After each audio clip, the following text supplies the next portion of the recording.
This episode is brought to you by Beastgrip, mobile filmmaking gear I actually use when shooting in the field. If you're filming on your phone and need something solid, modular, and built for real productions, Beastgrip's rigs, lenses, and accessories are designed to hold up without slowing you down. Beastgrip gear has been used on films including 28 Years Later, Left-Handed Girl, all the shot on iPhone Apple commercials, and many more. If you're ready to level up your mobile workflow, visit beastgrip.com and use coupon code PASTPRESENTFEATURE for 10% off. Beastgrip. Keep your footprint small, keep the images powerful. beastgrip.com.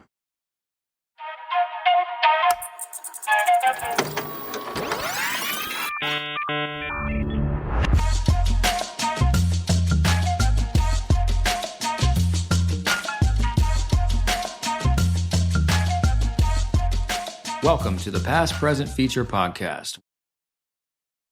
Sharon Liese joins the show after premiering Seized at Sundance to unpack the story behind the Marion, Kansas newspaper raid that ignited a national debate around press freedom, abuse of power, and the fragility of the First Amendment. What begins as an egregious police search of a small-town newsroom expands into a layered portrait of community tension, history, ego, and how something unthinkable can happen in a place that looks quiet on the surface. The film moves beyond headlines into character, contradiction, and the uncomfortable gray areas that fueled the raid. We dig into craft and access, how Sharon drove 2 hours the moment she heard the news on NPR, earned trust without a formal agreement for months, and built a film out of surveillance footage, body cams, courtroom material, and intimate interviews. She talks about structuring the story around a 1-year time jump, using a young reporter as an audience surrogate, shaping tone so viewers can register the absurdity without losing the stakes, and making the call to abandon fourth wall devices in favor of a cleaner, more immersive approach. She shares the films that informed her thinking during the edit, including All the President's Men and the investigative restraint of Laura Poitras's Citizen4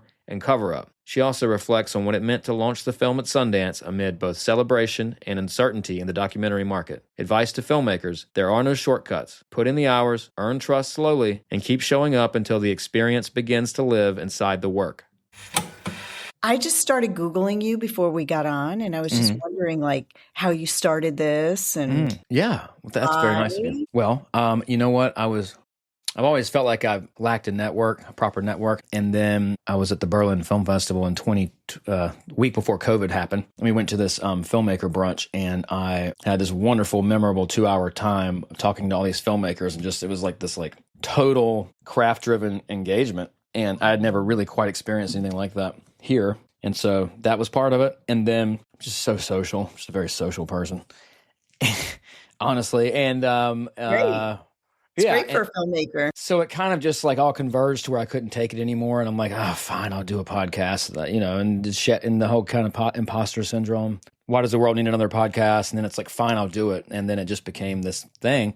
Really, it's the podcast that I wish existed but didn't. So I'm like, let me make it. Meaning specifically talking to filmmakers around the festival circuit. I just thought it was a fun, I would listen to that all day long, so. Yeah. That's how it kind of happened, I guess. I think it's great that you're doing it. Well, thank you. Maybe you're channeling Mark Maron a little bit, and you'll just look the new film festival. That's my guy. I love that. That's my favorite podcast. So it's funny you say that. Or was your favorite podcast? I know. Right? Well, he's got 2,000 episodes. So I guess you could pretend like it's forever. But it's just his stream of consciousness, and his kind of I don't know, carefree, heart on the shoulder, heart on the sleeve thing. I feel like I subconsciously, I don't know, try to just not make it be so serious. But yeah, thank you for asking. Congrats on doing this. I appreciate it. I'm just trying to make sure I don't, it's a line between where it becomes too much time and energy spent, and then I'm not making films, So I'm just trying to manage that bandwidth, which I think, just consistency and just getting it out. That's why we don't do a lot of video, because I just can't. I don't have the time to do that, But anyways, absolutely. How was your Sundance? It was great. It's even if you don't have a film there, it's exhausting. I've been one time.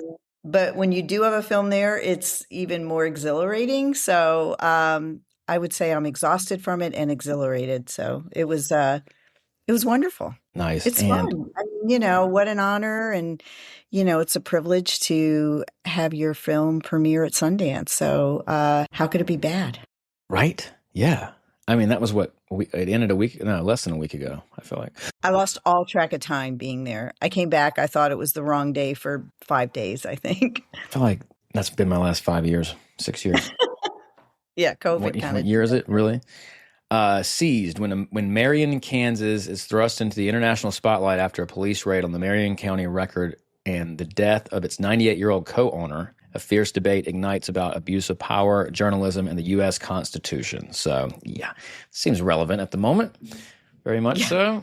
A little bit. Our amendments are just getting thrown out the window these days. So, yeah. What is the First Amendment for people that don't know? Oh my gosh, are you going to make me do the legal stuff? Just a brief little thing, or I can look it up too. So the First Amendment has to do with freedom of speech and the freedom of the press, and also religion and stuff like that. But it was the attack on freedom of speech and freedom of the press, basically, when these raids occurred. And it was also an illegal, or could be considered an illegal search and seizure, which is what we are supposed to be protected from by the Fourth Amendment. So there's that. Yeah, that thing. Yeah, there's that. And then there's maybe, throw in a little abuse of power and questionable policing. Mm-hmm. So, and I don't know, have you seen the film? Have you been No, I have not. Okay. No. But you know what? I kind of like that. There's sometimes it's fun. It's kind of more fun, and there's something I can't put my finger on it, but sometimes it's not a bad thing that I haven't seen the film before talking to the filmmaker, because maybe I'm not putting my take on it as much. If I had seen it, I don't know, but it doesn't seem to really hurt the interviews. So, but it's also brand spanking new, right? I mean, it is. Yeah, and the reason I ask that is because the film is not what you expect it to be. Okay.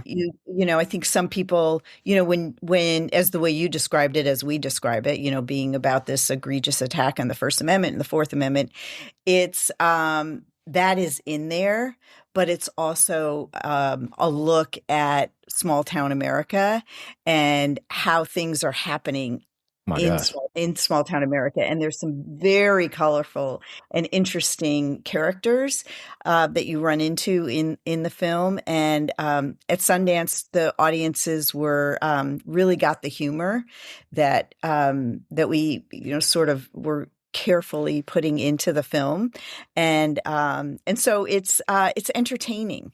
So you get a little bit of the broccoli that you need to have, but there's a lot of entertainment in it. Yeah, and it's like, 'cause you don't want to just be bopped over the head with information, right? It's like, okay, you're preaching to me. It's like, no, you need more than that.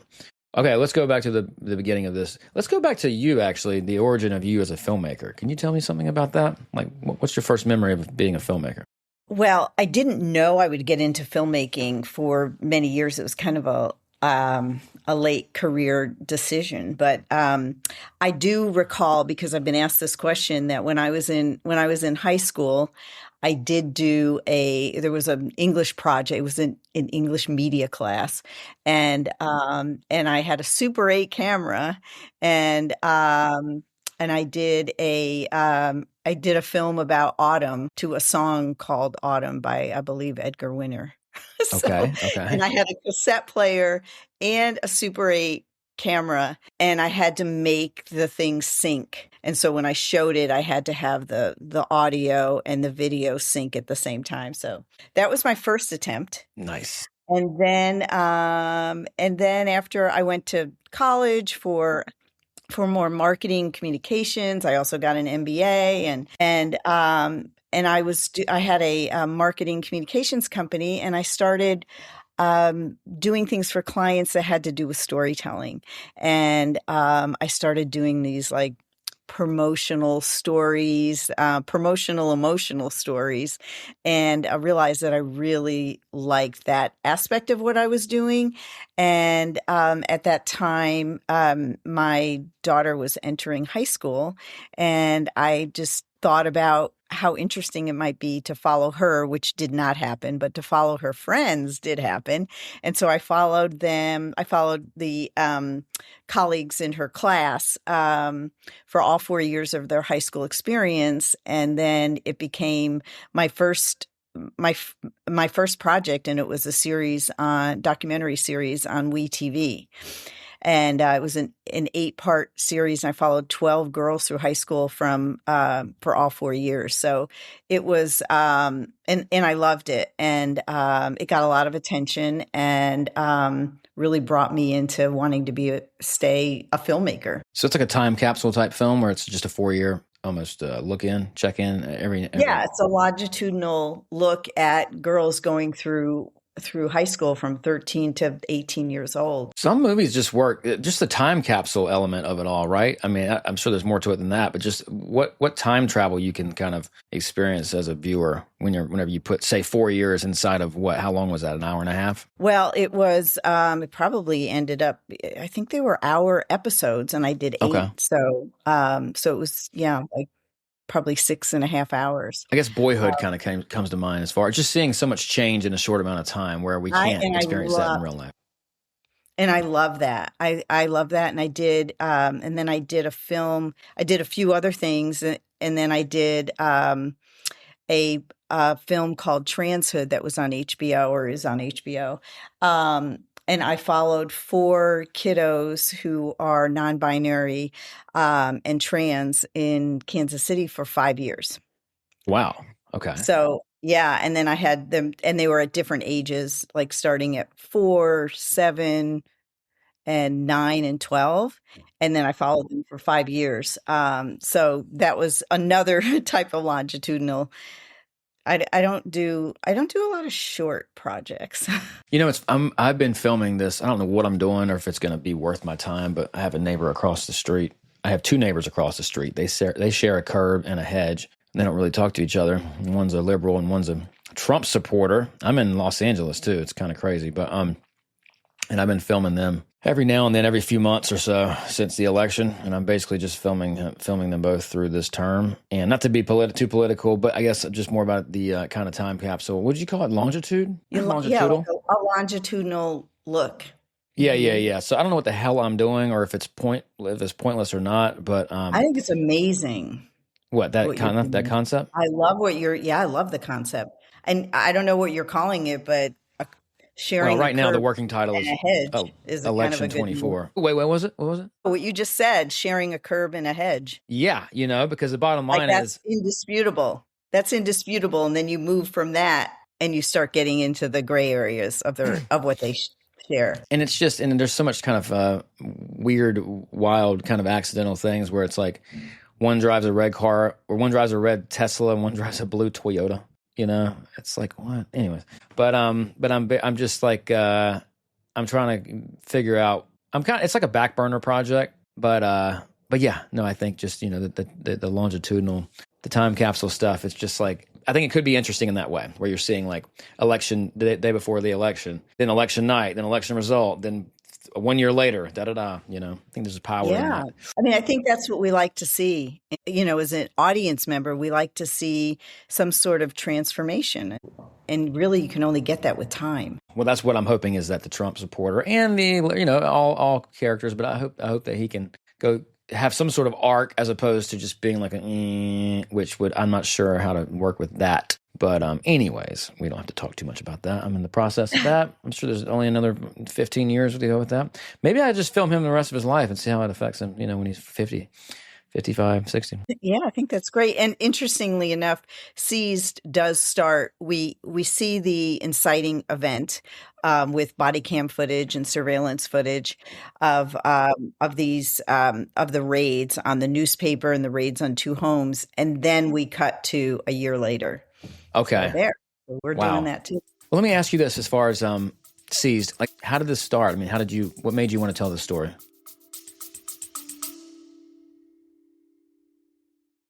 Love learning about filmmaking? There's no better film school than actually watching movies in theaters. Revival Hub is your guide to specialty screenings in Los Angeles. Classics on 35mm, director Q&As, rare restorations, and indie gems you won't find on streaming. Revival Hub connects moviegoers with over 200 venues across LA, from the major Revival houses to the 20-seat micro cinemas and more. Whether you're an aspiring filmmaker or just love great cinema, Revival Hub helps you discover the screenings that matter, the ones that'll change how you see movies. Visit revivalhub.com to see what's playing this week. That's revivalhub.com.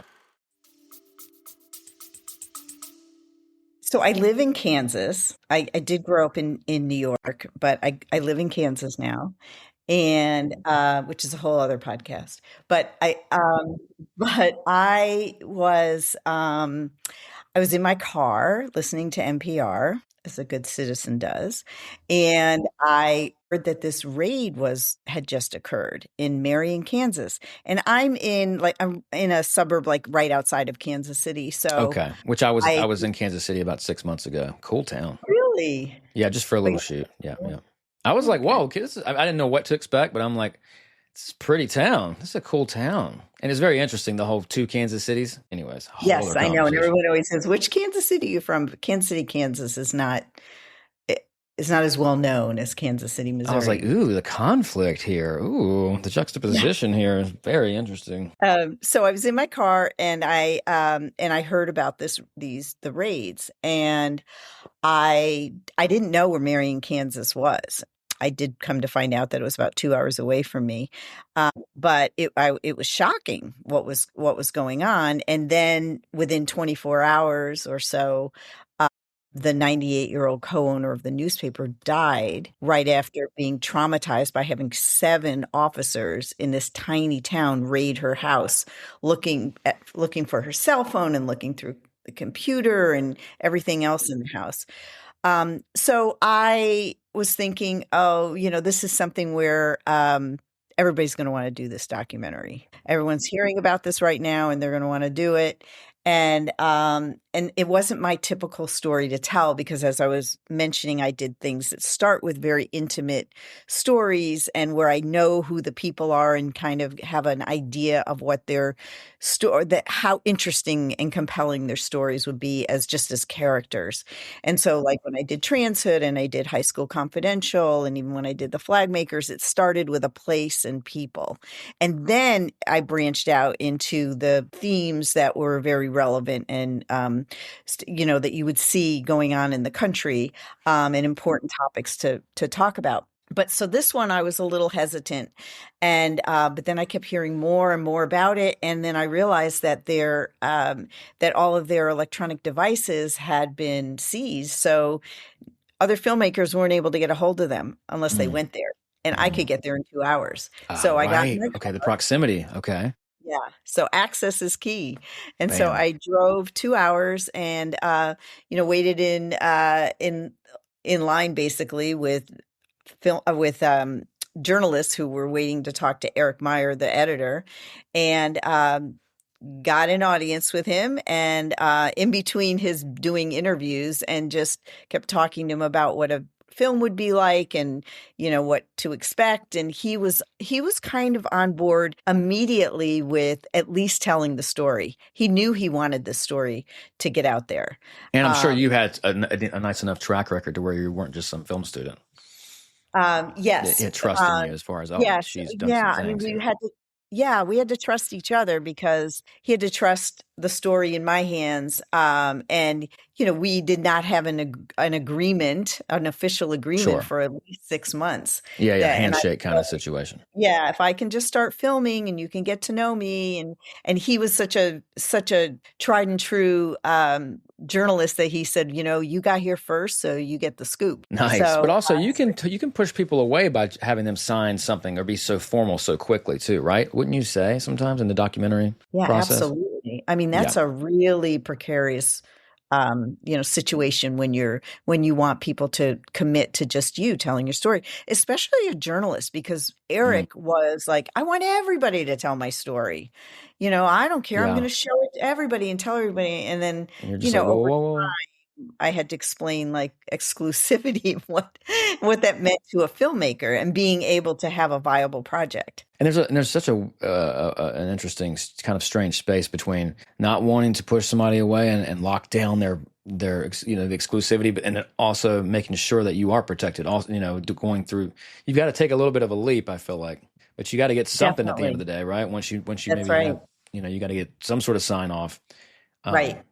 And do you get like life rights and all that, or do you just do like, hey, I have your permission for this project, and we're exclusive to this project? How So does I that work? do have the scripted rights, life rights, for the project as well, and for some of the characters in there, because I see this as um I see this as an Adam McKay kind of like Ooh, feature scripted film, because okay. when you see it, you will see the quirkiness of this town Oh, and fun. the colorful characters, Yeah. and they just like What they kind of stick. Adam McKay? Like a Big Short, the Big Short type vibes? Yeah, like where you break the fourth wall, and where you just So good. see these characters interacting, and that a lot of the story has to do with the tension between the people. Yeah, yeah, yeah, yeah, yeah. You know what? I was watching some Christopher Guest last night, actually.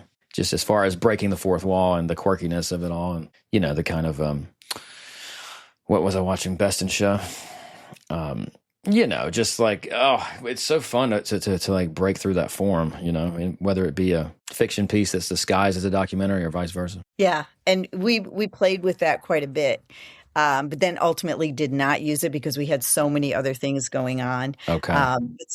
But because we thought we needed to explain at first the First Amendment, the Fourth Amendment, Privacy Protection Act, but we found ways to do that that were a little bit more on the light side, and but still being really clear. Okay.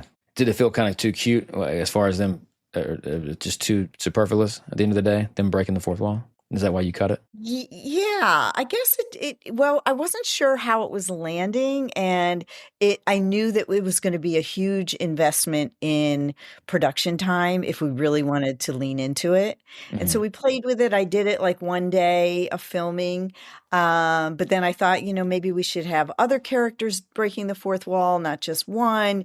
And then, you have to give a little bit more direction, and then you're getting you're getting outside of documentary in the authenticity if you're having to have people really explain this kind of really important stuff, like Yeah, yeah, yeah, yeah, yeah. Hand holding. like the First Amendment, and if they didn't say it exactly right, I didn't want to be that prescriptive.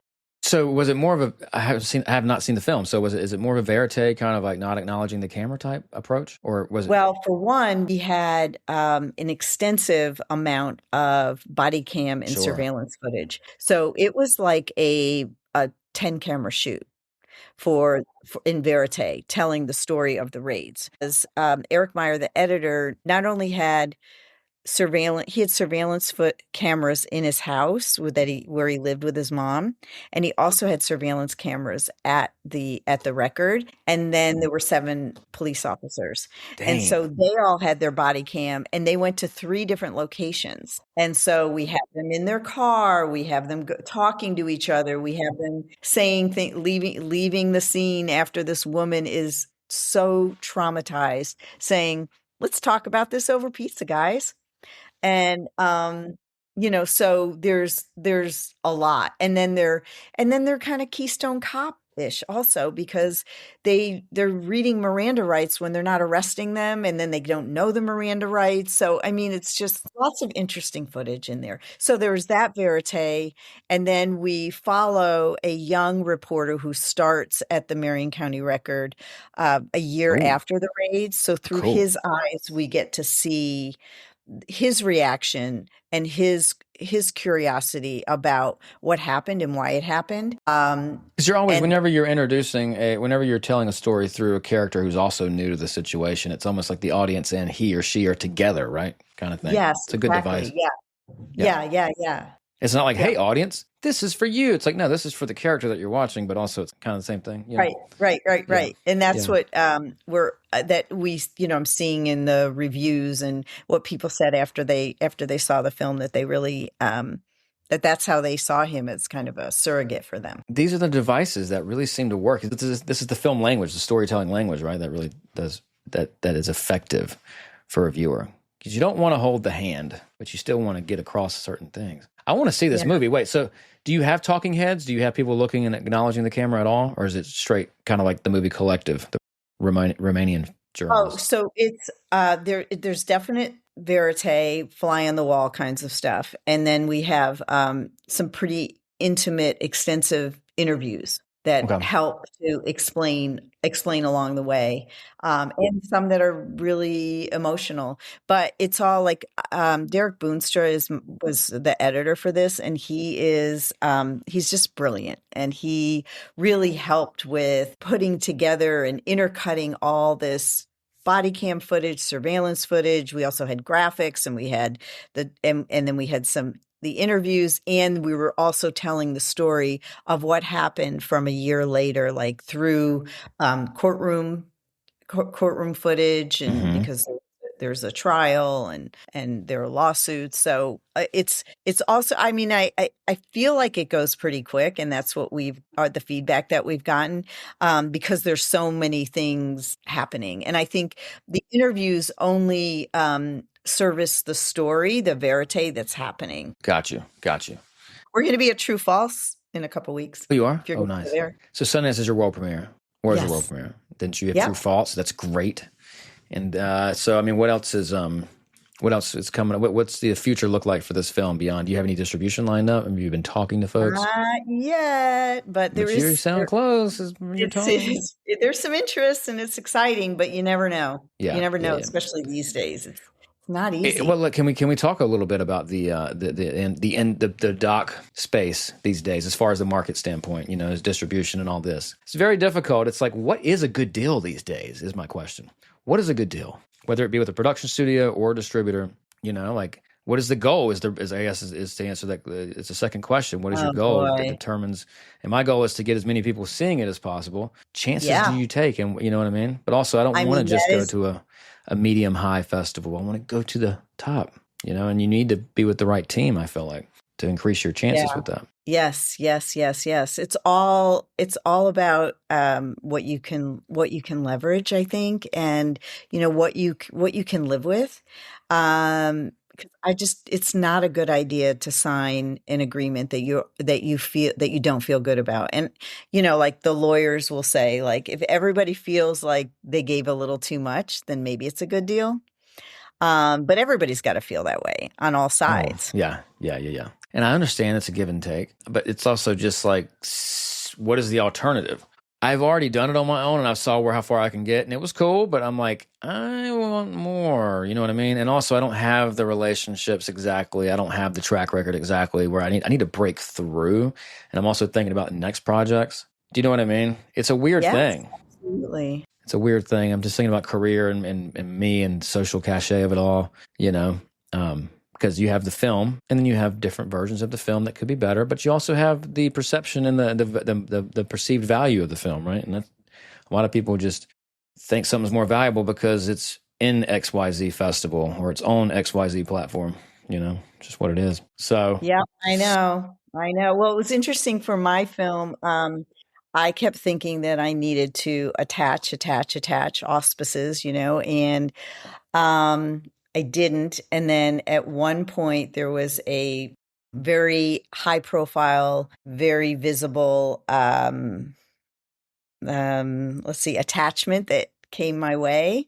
And then they decided that they didn't want to attach. And the day that my agent called me to tell me that they declined, I said, well, that's okay, because I just got in Sundance today. And he said, "Oh," he goes, "Let me give them a call." I go, "Please don't."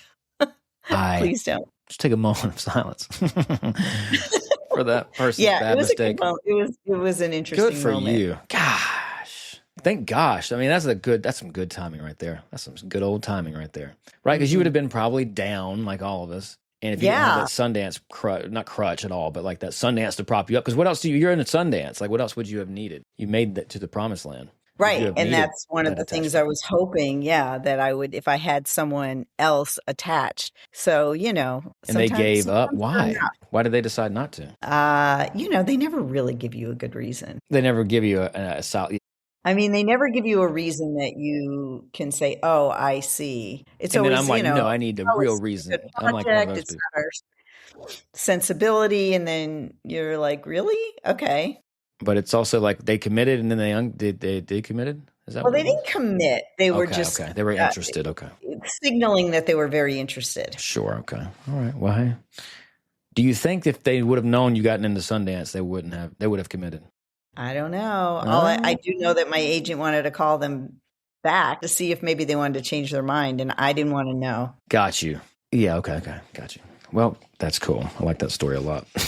Well, let's go back to production real quick. What is like the most challenging moment during production? Mm.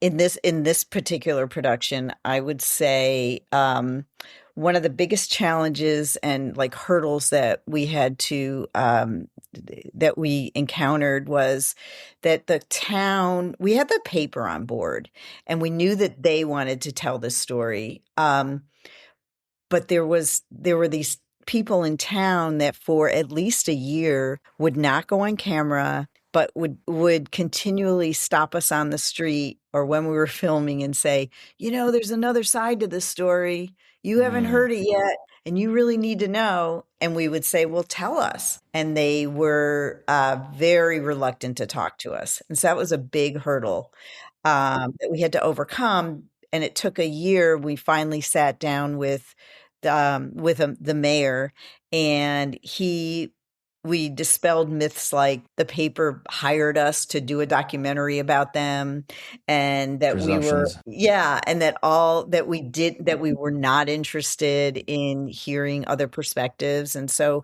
when we sat down with the mayor, and especially the producer, Paul Matasowski, became very close with the mayor in terms of, talking about what we were doing, and really kind of let him see that we really wanted to tell a full view of what had happened there and why it happened and how it could happen in a small town.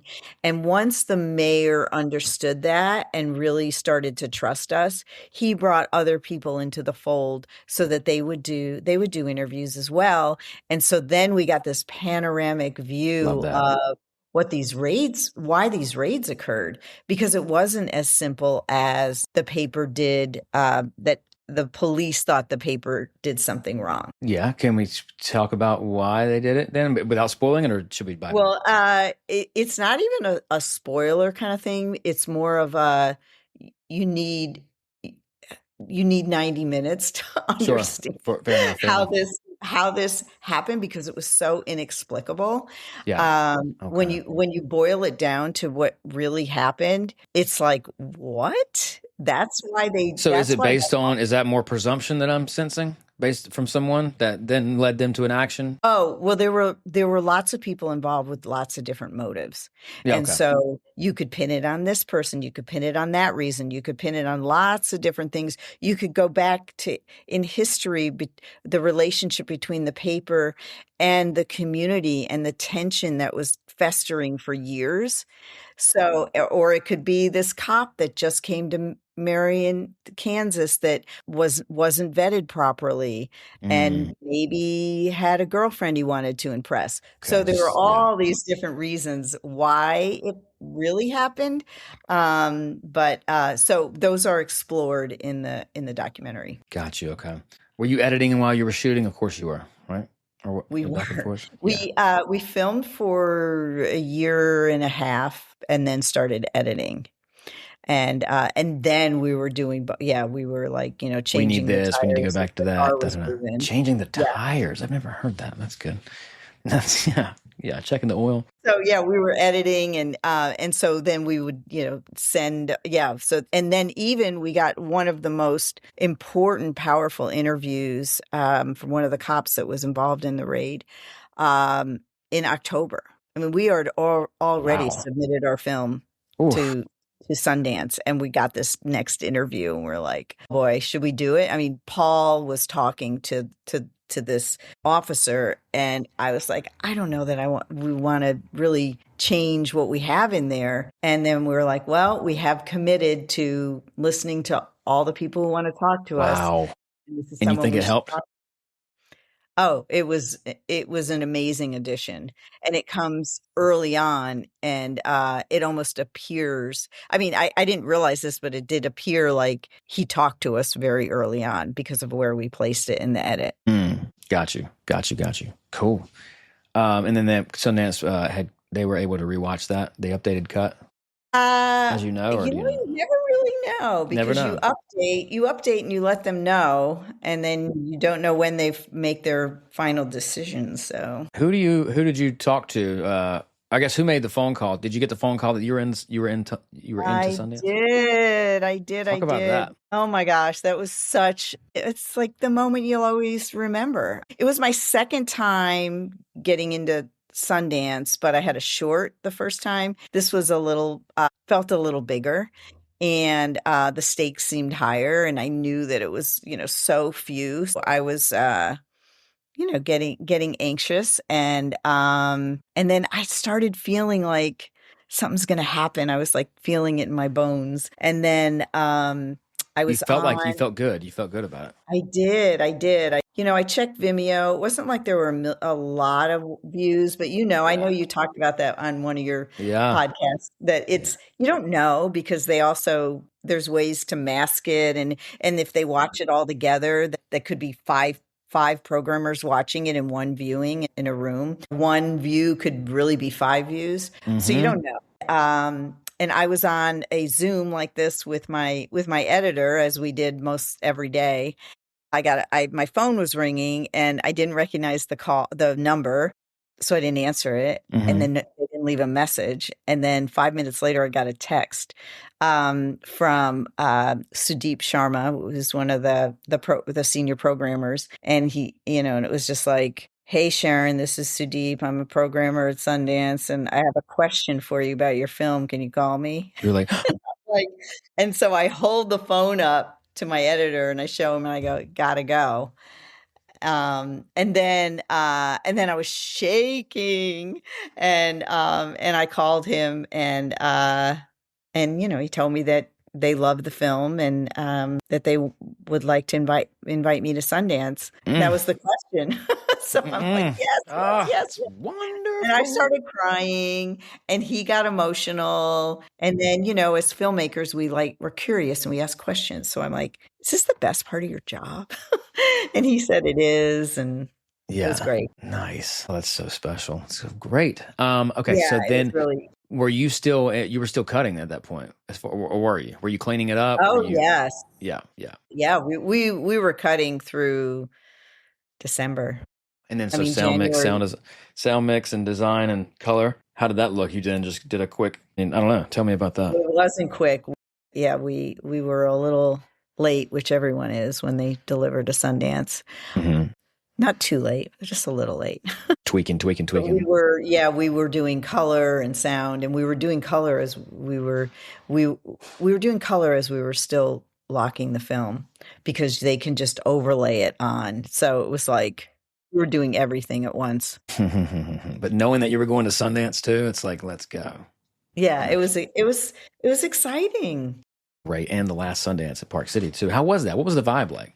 It was interesting because it wasn't as I didn't feel like there was a lot of nostalgia, Hmm. but there was also some excitement around the newness, and the irony and the timing of Robert Redford's death, Hmm. and with his passing, and then Hmm. passing it on to go with a new beginning, Hmm. just kind of felt right. Hmm. Yeah. So that was really, yeah, that was really something. And his legacy was very much present. And Amy Redford, his daughter, is very involved in Sundance, and spoke at many of the events that I went to, and especially there wasn't a dry eye in the house during the director's brunch. And she relayed what her dad would have said to us and what she had to say to us. And it was very inspiring and very heartfelt. Mm. Well, that's such a special thing to experience. I mean, the Boulder move seems interesting. I don't know too much about why or when, but I mean why or when they decided to do it. But Boulder, I guess, makes sense as far as it's a big college town, right? Maybe it's a more liberal place than Utah, right? There's much Yeah. strictness.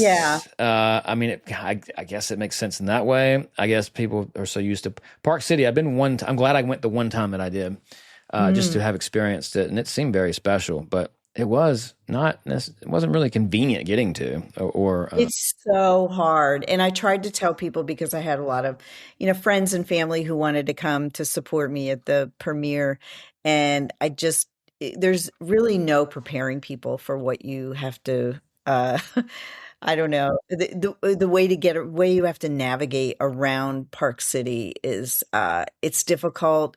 We didn't have bad weather when we were there. It was cold, but we didn't have like snow. I've been there when there's been a snowstorm, and that slows everything down. But the traffic, it's just kind of gridlocked because they're not used to having that many people in that small space, and everything's sort of spread out. There's no one place you can go where you right. can like walk to everything. Yeah, Um, yeah. so so it's a little difficult, and then standing online, like I knew a lot of people who thought that they were going to see 5 films a day, and it's like it's just impossible. You're not Yeah, going to be able to do because you're that. spending so much time getting to and from, because it Yeah, is and spread waiting out. online and getting on the wait list, and Where'd your film screen? What venue? at the Ray Theater. Nice, nice. Yeah, so we were at the Ray, and then we were at the library, and then we were also at the Redstone, and then we were at Salt Lake, and we had Oh, full house each time. It was so oh, great. And then Full yeah, house. and then Oof. people were clapping and laughing at all the places that we thought, we were hoping that they would laugh at, Good and for you. you know, Because like I'm sure you've experienced the other end too, right? Where it's like, why isn't it working? Have you ever experienced that? That's the worst. I've experienced that more in like screenings. Okay, where And, it's like and now test you're screenings. like, yeah, when you're doing Yeah. test screenings and people are like, I'm confused about that. Or there was something that we thought was hilarious and nobody was getting it. And we played a lot with tone in the film, and we didn't want so we made this we decided that it's like later on that we would change the opening, and we did Pete Seeger's song, Newspapermen, which is kind of a funny song. And we had it playing to Bison on the screen. And so when we start with that, we really felt like we kind of signaled what the tone of the film was going to be, and gave people permission to laugh. And Hmm. not to laugh at the people, but to laugh at the situations people were in. Got you. Okay. Yeah. Okay. Yeah. Which is huge, right? Yeah, because you're just setting the tone, Yeah. and it's not some sort of very serious one. It sounds like, Yeah. I which mean, there are lets the serious guard down. topics in it and themes in Yeah, it, but when but you're not coming so serious right off the bat, people let their guards down and open up. I guess yeah. you would say, yeah. Okay, what do you have next? What are you working on now, or now Boy, slash next? I know. Well, I'm working on a few things. Some things in the true crime space. Also, when I mentioned High School Confidential, which I did several years Yeah. ago, I mean, these girls are in their 30s, and so I'm thinking about doing, because I have lots of verite footage with them. So, and talk about longitudinal. This is like where they are, like what happens over these decades after high school, and how do people transform into having families and partners and divorces and deaths. And so What was that British the the 7 Up British series. 7 Up, Hmm. where it was just time? It's just so fascinating, right? It is that kind Yeah. of truncated time that the power of the edit, really. Any past films that most inspired you, or just inspired that you watched while making this film, Seized? Yeah. I mean, I went back to watch All the President's Men.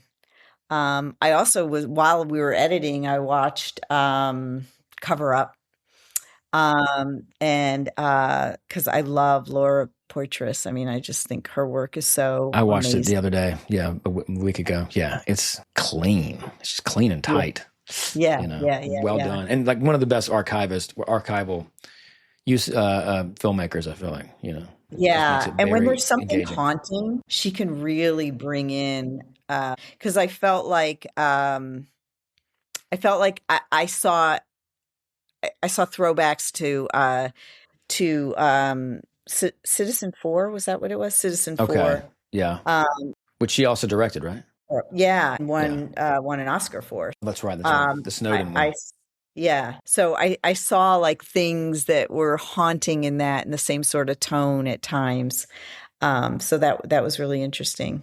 Nice. Okay, we got our past film check. You know, if you could go back in time and tell your younger filmmaking self something, what would it be?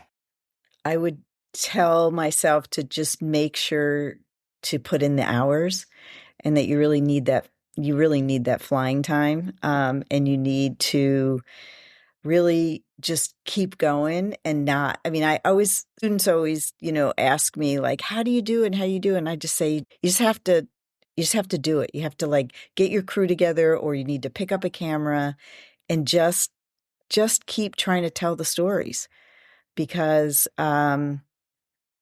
someone's interested and everybody's got a story. Ain't that the truth? I mean, real life is wild and crazy. It's way better than, well, I'll say better. Yeah, I mean, as far as being a dramatist, it's amazing how much more dramatic real life is than anything that one could create, I think. Stranger than fiction, Stranger than fiction, for real, especially in 2026. You feel good about what's next for the film? I do. I mean, you can't hope for a better launching pad for your film than Sundance. And, I hope something can materialize, because I have this opportunity and this privilege of presenting my film there. So I'm going to go with that for a while and hope that we, that the film has a good long life. It's so much hard work, and it's just so wonderful to be rewarded for that hard work. Please like and subscribe to this podcast, and follow us on social media at Past Present Feature. And let us know in the comments section what movies you're watching. Thank you so much for listening to the Past Present Feature podcast, and we'll see you next time. Peace.